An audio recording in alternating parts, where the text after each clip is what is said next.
Ce matin, concernant les aides individuelles sociales, j'ai entendu dire que c'était open bar. C'était open bar, j'ai bien entendu ça ce matin et je l'ai noté.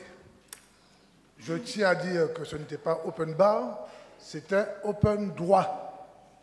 C'est-à-dire que les gens ont des droits, des personnes en situation de handicap, des personnes âgées. Ces gens-là ont des droits. Et le rôle de notre collectivité, qui hérite des missions du Conseil général, c'est de faire en sorte que ces personnes accèdent à leurs droits.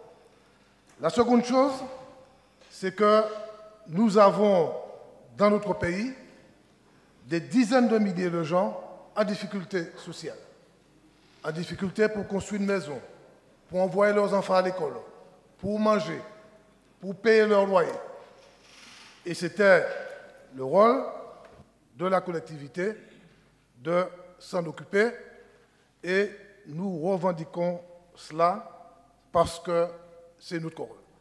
Mais je ne voudrais pas trop m'étendre sur cet aspect. En réalité, ce budget se tient dans un contexte particulier. Ces orientations budgétaires. Oui, mais ce n'est pas la peine de faire générer comme ça. Ça a bien dit que ça m'a parlé. Donc, ces orientations budgétaires, ça franchement, ces orientations budgétaires se tiennent donc dans un contexte particulier. Ce contexte, c'est la crise que nous connaissons. Alors, cette crise ne naît pas du néant. C'est une crise voulue. C'est une crise organisée. Bien entendu, il y a des acteurs qui interviennent dans des situations objectives.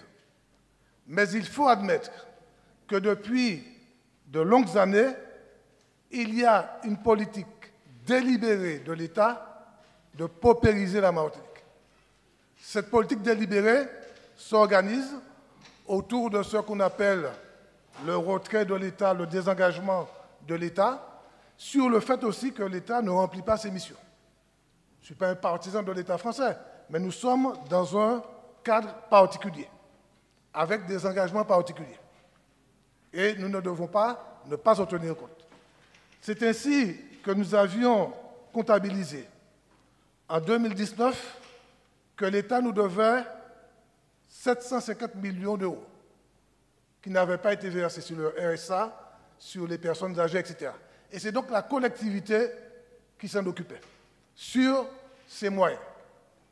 Et évidemment, cette dette de l'État a continué à augmenter et cette dette doit dépasser le milliard d'euros.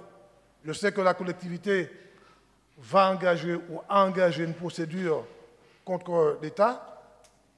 Nous soutenons cela parce que nous pensons que l'État français, qui nous a colonisés sans que nous ne lui demandions, eh bien, assume au moins ses responsabilités. Mais derrière cette volonté de paupérisation, l'objectif c'est quoi? C'est de faire partir notre jeunesse. Puisque l'état de pauvreté, de misère qu'il y a dans ce pays, le manque de perspective pour les jeunes, eh bien, tout cela aura comme conséquence le départ massif de nos jeunes. 1% par an. Nous avons perdu en quelques 10 ans environ 20 000 jeunes. Jeunes ou moins jeunes, 20 ans, 30 ans, 40 ans.